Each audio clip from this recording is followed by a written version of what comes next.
Sam Harris is a guy that built a career on rationality, mindfulness, and morality. A great thinker, as they say, and a man of compassion. I do believe that the IDF has done a better job of sparing innocent life. My ass, this guy is a fucking flop. It's very hard to see that any army would have done a better job of this, and it is very hard for me to criticize anything that has been done, or to imagine that a much better leader than Netanyahu would have done things radically differently, because I don't know what...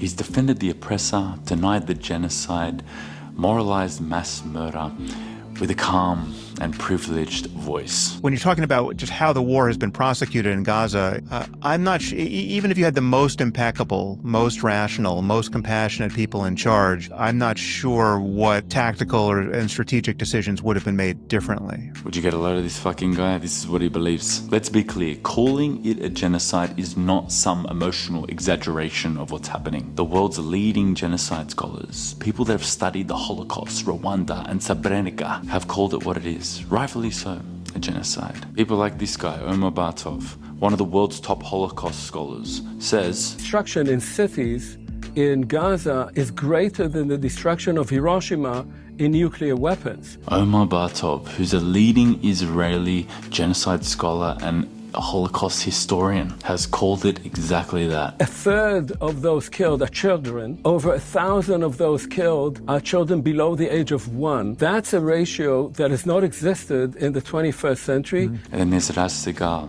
an Israeli Holocaust historian. I think that indeed what we're seeing now in Gaza is a case of genocide. And of course, Amos Goldberg, an Israeli genocide and Holocaust scholar. It's clearly a genocide. I don't see how one can, by now I think it's almost, you need a lot of denialism and negation in order to say it's not a genocide. And this isn't even fringe. I'm just showing you like Israeli genocide scholars, showing you that even within their society, people are waking up and seeing the reality for what it is. Hundreds of genocide scholars around the world are saying it because the evidence is overwhelming.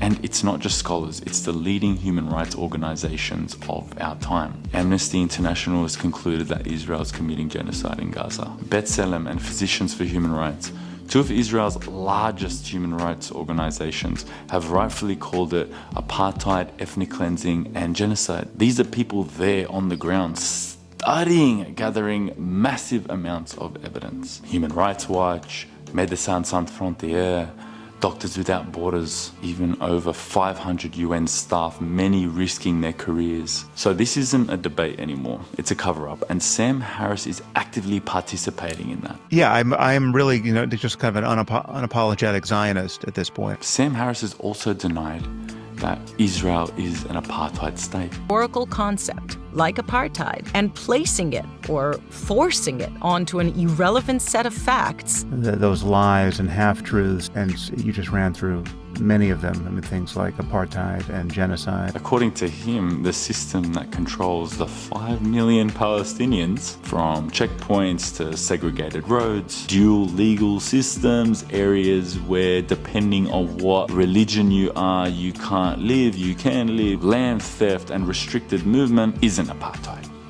Right, Sam. Thanks, buddy. Meanwhile, every single major human rights body says the opposite. Who are you going to believe? Some guy that, I just meditate and I am conscious and a great thinker? Or the people that actually dedicate their lives to revealing the truth on matters like this? Amnesty International released a 280-page report detailing it. Even the Israeli human rights organization's B'Tselem declared clearly that this is apartheid. It's so obvious. Even Desmond Tutu, he explicitly stated that Israel had created an apartheid reality within its borders and through its occupation. But Sam, yeah, no worries, mate. We'll just take your word for it. Over the people who've actually lived under occupation, the lawyers, the researchers, and even the Israeli whistleblowers that have actively come out and say how they were participating in an apartheid system. Makes total sense. The most obvious error that people will make now is to imagine that body count is the only measure by which the moral balance swings. Crucial front is that we have become more and more uncomfortable in taking innocent life. And I think that's a good thing. It's a good thing until it isn't, right? I mean, And now let's talk about the real problem here. The Sam Harrises, the so-called spiritual, great thinking leaders of our time, who preach inner peace but excuse mass murder. These men sit atop their podcasts and meditation apps, claiming moral superiority while denying the humanity of the oppressed peoples in the world. This is what happened when privilege masquerades as wisdom, when mental gymnastics and intellect is used to justify a genocide, when compassion and mindfulness is sold back to us in the form of these meditation apps, when is it really rooted in practice and reality, while the people selling it to us are justifying entire families being vaporized? Sam Harris was born into immense privilege. His mother was a successful TV producer and his father was an actor. He had elite access to wealth and education. He had the privilege of dropping out of college to go and explore psychedelics in India, something only possible with a financial safety net from mummy and daddy. He hasn't experienced the survival mode hardship that so many of us had to get ourselves out of before we can start exploring our inner world. So it kind of makes sense why he's speaking from this place of moral superiority with this disgusting form of detachment. There's nothing rational about defending a genocide. There's nothing spiritual or righteous about defending the oppression of people colonizing others. So no, Sam Harris, you are not a teacher of truth. You are the voice of empire dressed up in an I am a great thinking man meditation robe. So, to the rest of us, do not be seduced by these soft voices. Real spirituality or mindfulness or whatever the fuck you want to call it sees through this kind of bullshit, and real humanity never looks away from it. So yeah, namaste and love and light to you all.